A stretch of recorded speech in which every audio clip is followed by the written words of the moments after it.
आपके जेब में यदि 1000 रुपए हैं और 1000 रुपए लेके आप बाजार चले जाए ना, तो संभावना है कि वो 1000 पूरे खर्च हो जाएंगे। और आपके पास यदि 500 रुपए हैं तो संभावना है कि 500 पूरे खर्च हो जाएंगे। और यदि आपके पास 100 रुपए हैं तो संभावना है कि 100 रुपए खर्च होंगे। इसलिए जितना कम पैसा आप जेब में रख के बाजार जाएंगे उतना पैसा बचेगा, और जितना ज्यादा पैसा लेकर बाजार जाएंगे उतना पैसा होने से आप वो फिजूल की चीजें भी खरीद लेते हैं जिनकी आपको घर में आवश्यकता। अच्छा, ये बात सही है कि गलत है?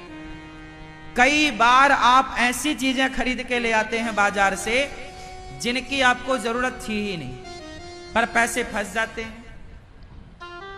वो वस्तु 500 की होती है, 1000 रुपए की होती है। 5-5 हजार की चीजें भी कई बार आप ऐसी ले आते हैं जिनकी आपको कोई जरूरत, बस आपके पड़ोसी के घर में थी तो आपको लगा मेरे घर में भी होना। अरे उसको शायद उसकी जरूरत रही हो, आपको क्या जरूरत थी, है ना? आपके वॉशरूम में, आपके घर की वॉशरूम में इतने सारे आपने क्रीम पाउडर जमा रखे हैं जो मतलब की हैं, वो तो ठीक है, पर आपके वॉशरूम में ही बहुत सारी चीजें ऐसी हैं जो बेमतलब की हैं। पर चूंकि आपके पास पैसा है तो पैसे को ना खुजली होती है। पैसे को क्या होती है? बोलो, पैसे को क्या होती है? पैसे को खुजली बहुत होती है। जैसे ही आपके पास पैसा आएगा वो टिकेगा नहीं। चलो ये खाएं, चलो वो खाएं। जब आदमी के पास पैसा नहीं होता तो सरसों का तेल लगाता है पूरी बॉडी में, और जब पैसा आता है तो सरसों का काहे लगाएगा? महंगा ले आएगा, और जब खत्म हो जाएगा तब फिर सरसों में आएगा।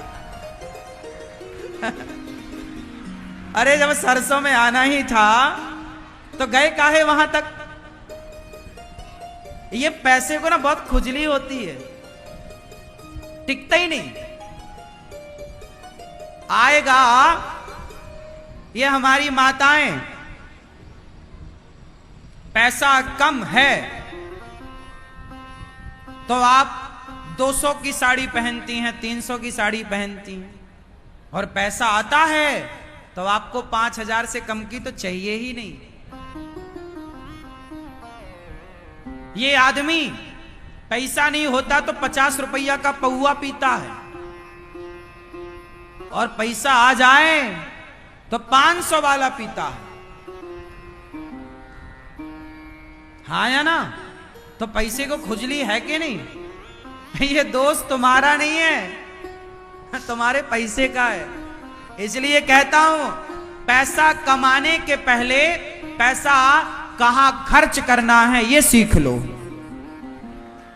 क्योंकि पैसा कमाना बड़ी बात नहीं है, पैसे को खर्च करना बड़ी बात है। अच्छा बताओ, पैसा कहां खर्च करना चाहिए? क्या है बेटा सही जगह?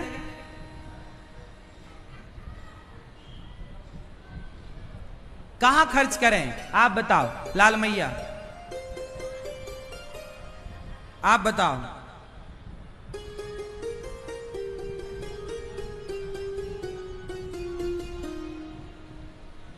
भैया पीले पैसा आए तो कहां खर्च करना चाहिए? तुम बताओ। सुनो, अब तुम्हें बिल्कुल भी समझ नहीं है, सुन लो। तुम्हारे लाख रुपए करोड़ की बात कहने जाऊंगा मैं, ध्यान से सुनना, काम आएगी। सबके कान साफ करके सुनना। पैसे कमाओ क्रीम पाउडर में नहीं, गाड़ी घोड़ा में नहीं।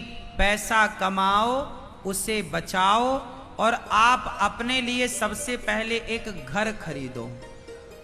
आपके पास एक घर है, फिर भी एक घर और खरीदो। पैसा है तो एक घर खरीदो अपने लिए।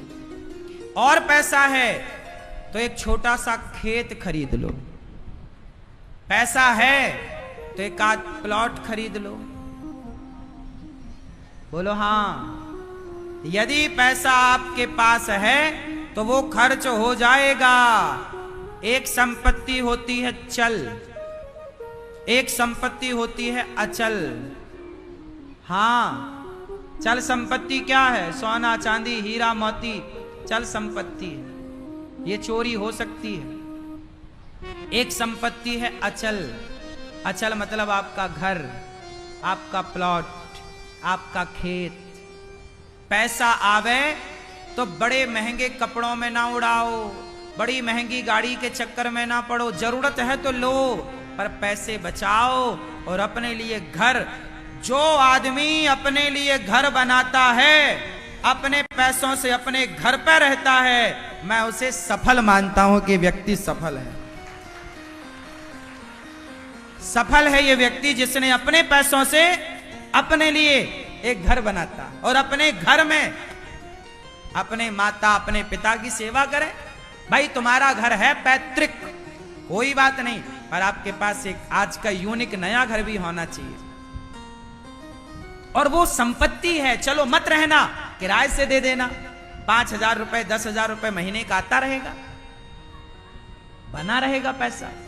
वो पैसा तुम्हारे भगवान ना करे बुरा वक्त आवे काम आएगा। 2 पैसा बना रहेगा तो काम आएगा। और तुम पैसा आया महंगी साड़ी पहन के चली महारानी ठम ठम ठम ठम, क्या पाओगी? क्या पाओगी? वो साड़ी 2 महीने बाद कचरे में दिखेगी।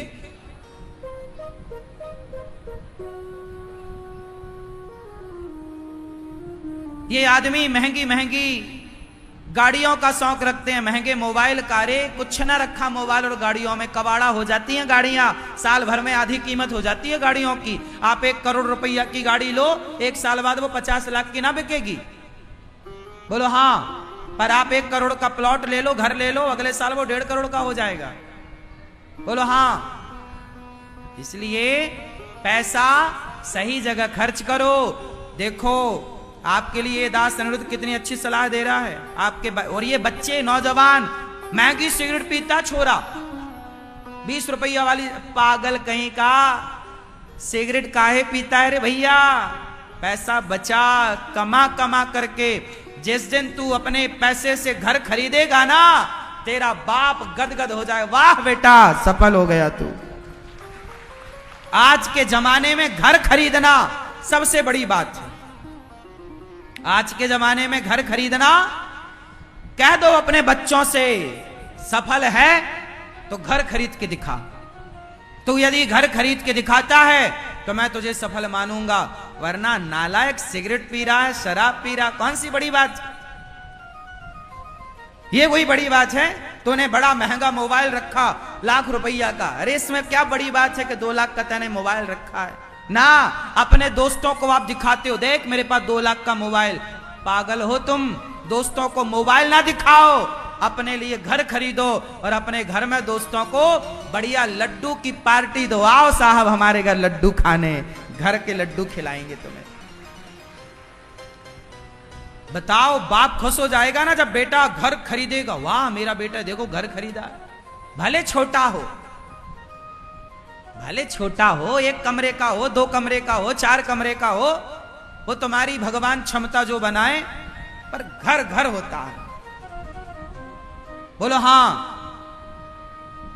तुम जो पैसा उड़ाते हो ना यहां वहां, बचाओ, खर्चे कम करो। घर, मैं उस लड़के को, मैं उस लड़की को सफल मानता हूं जिसने अपने पैसे से अपने लिए घर खरीदा। मेरी नजर में हर वो लड़का, हर वो लड़की सफल है जिसने अपने पैसे बचा बचा कर अपने लिए घर खरीद लिया, वो सफल है। दाद देनी पड़ेगी, पीठ थपथपानी पड़ेगी, वाह तूने कमाल कर दिया। बड़ा मोबाइल रखने वाला सफल नहीं है, बड़ी गाड़ी खरीद के उड़ा देने वाला सफल नहीं है। हाँ गाड़ी तो कल नहीं रहेगी, पर घर तो हाँ सदा रहेगा। कितनों को मेरी बात समझ में आ गई? सफल व्यक्ति कौन? जिसने अपनी मेहनत से घर बनाया। क्यों बेटा, सही है? लड़कियों को भी कमाना चाहिए और घर खरीदना चाहिए, काम आएगा। और आपकी जरूरतें पूरी करके 2 पैसा बच जाए तो फिर उस पैसे को किसी भूखे को, प्यासे को, दीन दुखी की तरफ, आपको भगवान ने ज्यादा पैसा दिया है तो आप किसी भूखे को रोटी भी देना मत छोड़िएगा, क्योंकि उस भूखे की मदद करने से आपका धन कई गुना बढ़ेगा। उसकी दुआएं, उसका आशीर्वाद। एक बात बताऊं, जो सबका भला करता है ना, भले की भावना रखता है ना, उसे भगवान धन जरूर देते हैं, क्योंकि उसके मन में सबके प्रति अच्छा भाव है कि मेरे पास पैसा होगा तो मैं सबका भला करूंगा। आज गौरी गोपाल आश्रम में रोज अखंड यहां भोजन बट रहा है, सवेरे से शाम तक भोजन चलता है। 30,000 लोग पर डे भोजन करते हैं। तो धन का सदुपयोग है ये कि दुरुपयोग है? बोलो, ये सदुपयोग है कि दुरुपयोग है? आप बताओ।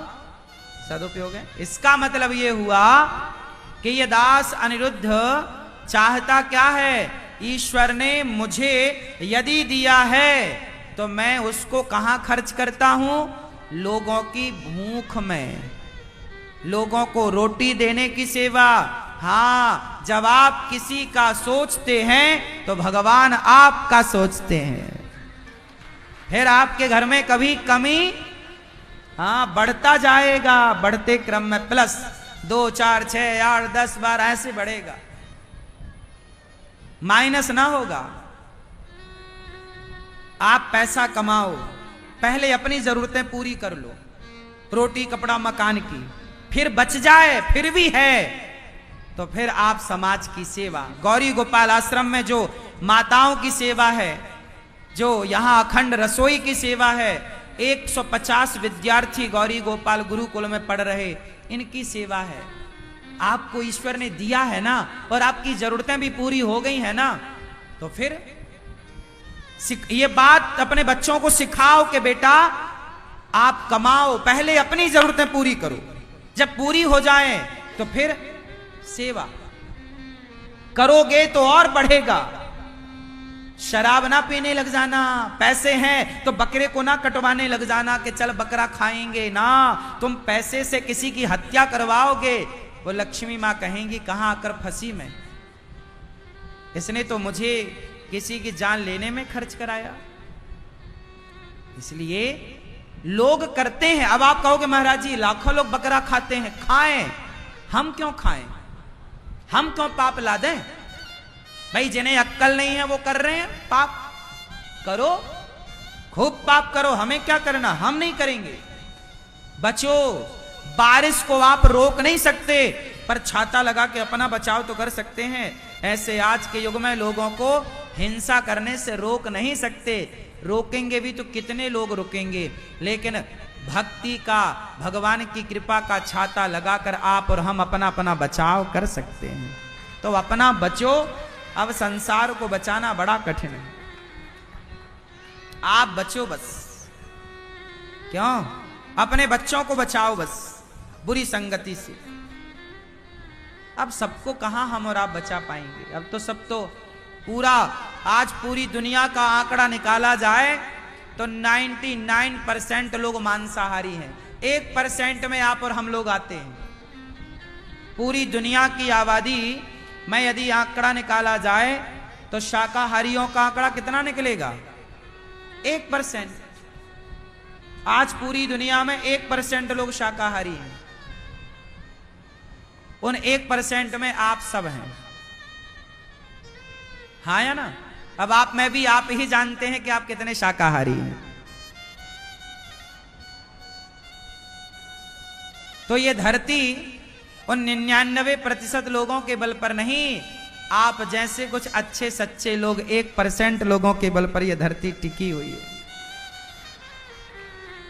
इसलिए लोग बुरे हैं तो हम बुरे क्यों बने? तुम बने रहो बुरे। हम तो अपना धर्म ना छोड़ेंगे ना, दुष्ट अपनी दुष्टता नहीं छोड़ता, तो सज्जन को भी अपनी सज्जनता नहीं छोड़नी चाहिए। ये बात सही है कि गलत है मेरी मां? सही है।